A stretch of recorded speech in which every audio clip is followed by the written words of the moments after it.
जिंदगी जैसे पहेली, जैसे कि कोई सहेली। जिंदगी जैसे कहानी, थोड़ी नई थोड़ी पुरानी। कभी चाबुक, कभी चॉकलेट, कभी रौनक, कभी धक्कम पेल। ये भी हो सकता है, वो भी हो सकता है, बट ऑलवेज रिमेंबर, लाइफ में कुछ भी हो सकता है। दिल्ली में मैंने कई चीज़ें करना शुरू की, जैसे कि एक एलिट करके मॉडलिंग एजेंसी है, वहाँ पे मैंने अपने कुछ पिक्चर्स दिए जो कितने अच्छे नहीं थे। फिर उन्होंने मेरे पिक्चर्स करवाए, उन्होंने कहा ठीक है तुम्हारे कर्ली बाल हैं, कभी कभी ऐसी रिक्वायरमेंट आती है कर्ली बालों की तो हम तुम्हें भेज दिया करेंगे ऐसा वैसा। लेकिन वहाँ भी इतना अच्छा रिस्पॉन्स नहीं मिला। लेकिन अब इस टाइम पे जो मेरे जो मानसिक स्थिति थी, आई थिंक वो ये थी कि सच में ही I have done the worst thing. और अब मेरी ये सिचुएशन है कि मैं घर भी नहीं जा सकती हूँ। और ये सब आप सिर्फ 16 साल की थी तब? हाँ, क्योंकि मैं उस टाइम पे निकल के 6 महीने मैंने ये सब टाइम पास किया। और एक बड़े गट्स थे, मानना पड़ेगा। बहुत ज्यादा। और उस टाइम पे आई थिंक ये गट्स के करके मुझे ना थोड़ा सा उसमें भी वो सबसे वर्स्ट पीरियड था मेरे लाइफ का। बट आई थिंक उस टाइम तक मैंने ये बात एक्सेप्ट कर ली थी कि आई एम अ लूजर। उस टाइम पे 6-7 महीनों में मेरे को रियलिटी चेक हो गया था काफी ज्यादा।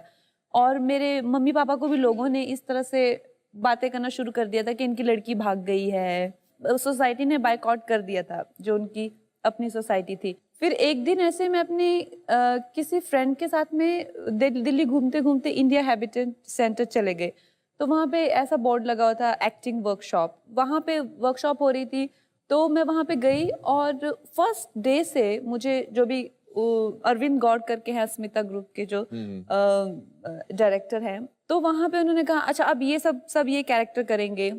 तो मैंने वो कैरेक्टर कर दिया, जैसे कुछ का भिखारी करेंगे, अब सब ये बनेंगे, अब सब जो बेसिक लेवल की जो वर्कशॉप होती है करते। तो उनको कहीं जाना था, तो उन्होंने कहा कि तुम्हारा नाम क्या है, आगे आ जाओ। तो मैं आगे आ गई। तो मुझे कहा तो अब तुम इन सबको ये लिस्ट में जो भी है वो सब करवाओ। तो मैंने सोचा इतना मुझे इम्पोर्टेंस मिल रहा है, मैं तो आते क्लास में मॉनिटर बन गई यहाँ पे।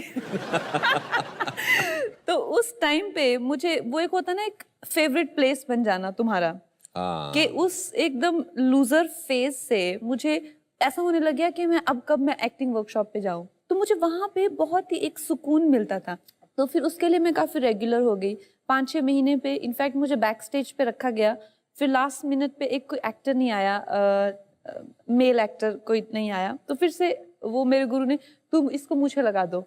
तो मुझे 6 महीने में स्टेज पे भेज दिया, जबकि तो आपका पहला रोल एक मर्द का था, मुझे लगा के। मर्द का था। आई थिंक माधवी करके प्ले का नाम था, माधवी। और कहीं ना कहीं आपको ना जिंदगी में लोग ऐसे मिलते हैं फरिश्तों की तरह, जो कि आपको एक तरह से रास्ता दिखा देते हैं। आई थिंक अरविंद सर उनमें से एक है।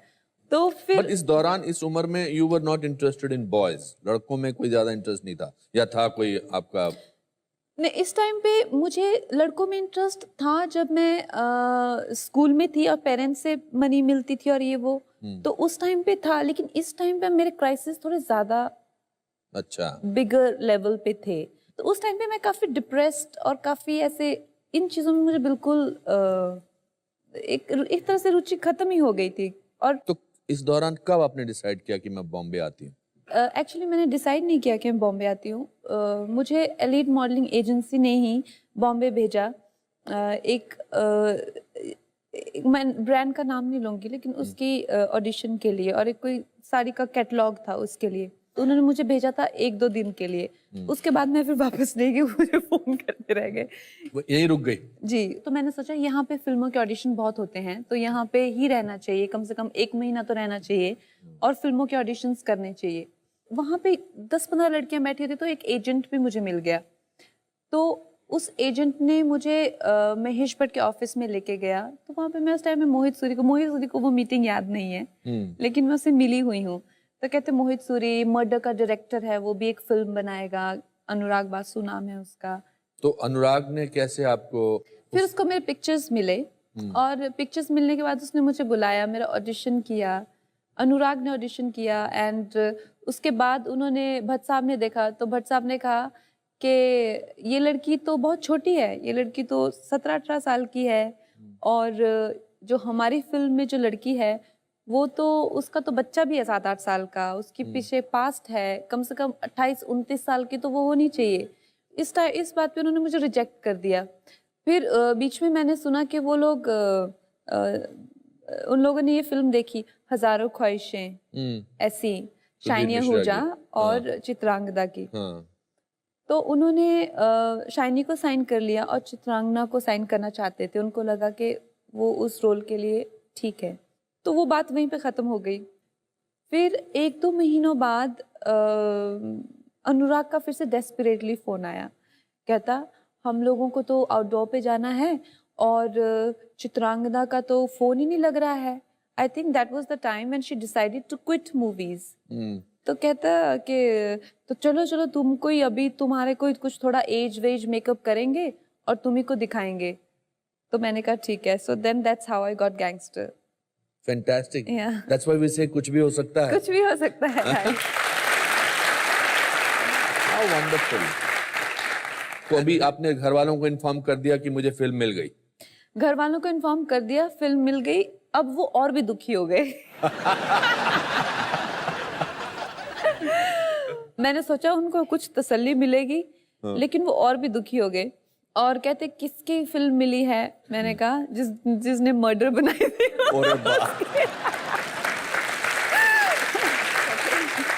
अच्छा, तो कहते तो तुमसे भी वैसे सीन करवाएंगे? तो मैंने कहा नहीं नहीं, वैसे सीन ही नहीं है, वैसी फिल्म ही नहीं है और बिल्कुल अलग फिल्म है, गैंगस्टर की कहानी है। और ये वो मैंने कहते तो हीरो कौन है?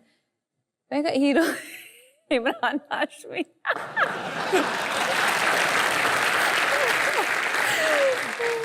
तो बेचारों के उनके हाथ से फोन छूट गया ऑलमोस्ट। तो फिर तो मेरे डैडी बिल्कुल ही वो कहते ना हताश हो गए कि अब तो कोई उम्मीद नहीं है। तो मैंने उनको बताने की कोशिश की कि देखो वैसी फिल्म नहीं है और ये अलग किस्म का रोल है और अलग किस्म, लेकिन वो कहाँ समझे। तू वापस आ जा, तू ऐसा मत कर, और तुम इतनी छोटी हो। फिर मेरे डैड ने मुझे धमकाया कि तुम अभी माइनर हो, मैं आता हूँ वहाँ पे तुम्हारे सब कॉन्ट्रैक्ट टर्मिनेट कराता हूँ मैं, तुम कैसे अपनी मर्जी से कुछ भी कॉन्ट्रैक्ट साइन कर रही हो, ये वो। फिर मैंने अपनी मॉम से बात की, मैंने कहा उनको बोलिए कि थोड़ा सा तो शर्म करें, मुश्किल से फिल्म मिली है।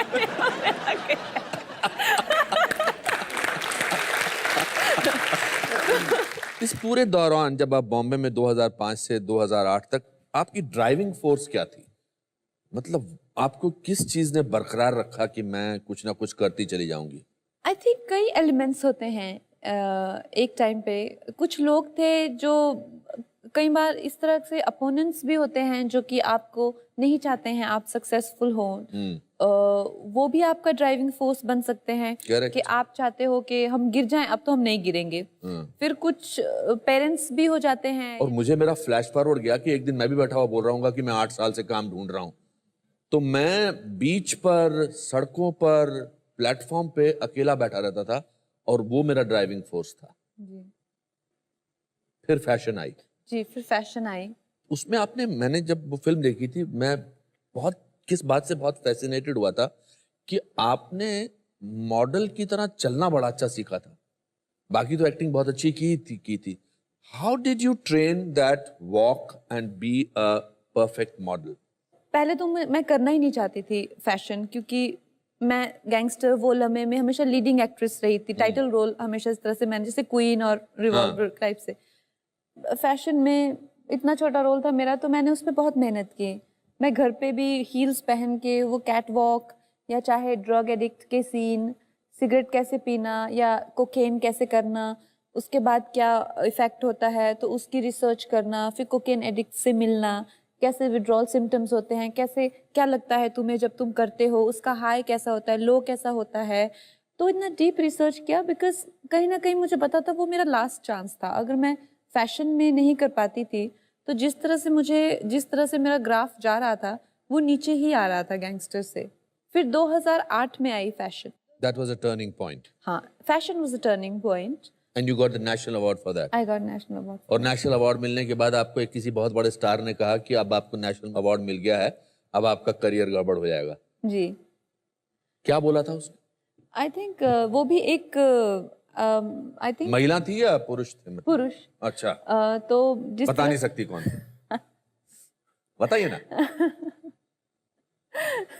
अरे बताइए ना। नहीं नहीं, मेरे दोस्त ही हैं, मेरे शुभचिंतक ही हैं। ऐसा नहीं कि वो मुझे किसी तरह से गुमराह कर रहे थे या किसी तरह से कुछ टॉन्ट कर रहे थे। वो मुझे बहुत अच्छी कोई सलाह दे रहे थे कि जिस तरह से लड़कियों की पोजीशन है इस इंडस्ट्री में, 2 गाने करो, थोड़ी कमर हिलाओ, 2 डायलॉग बोलो, वो भी अगर कहा जाए तुम्हें, और साइड में हो जाओ, बस बेसिकली प्रिटी दिखो।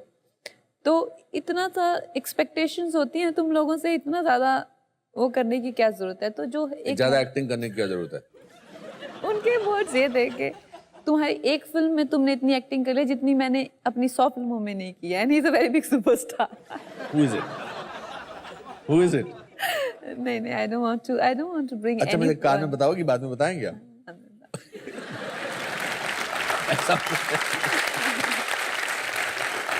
तो, और वो लड़की जो हिमाचल की लड़की है, जो इतने ग्लैमरस बैकग्राउंड से नहीं आई हैं, जो एक क्रांतिकारी की पटपोती है और मतलब ऑलमोस्ट भाग गई और फिर यहाँ पहुंची, मगर इस पूरे चेंज के दौरान एक फिल्म आती है जो इनोसेंस के बारे में, जो मासूमियत के बारे में है, जी और वो पूरे देश पर छा जाती है, और उस फिल्म का नाम है क्वीन, जी और वो 100 करोड़ से ज्यादा बिजनेस करती है। जी। तो इसका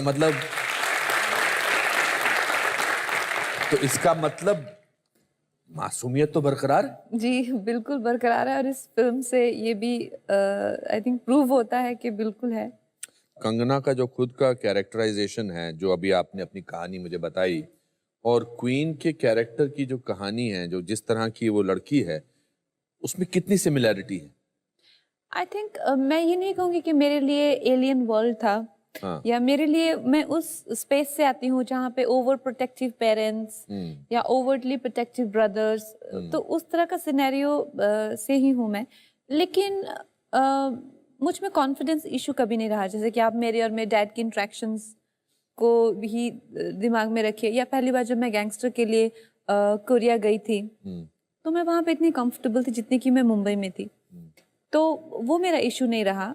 जो रानी है, उसका जो मेन चैलेंज था वो सेल्फ एक्सेप्टेंस था, कि वो खुद को, उसको बहुत ही लो सेल्फ एस्टीम, जो उसका मेन कैरेक्टर का जो फ्लॉ था।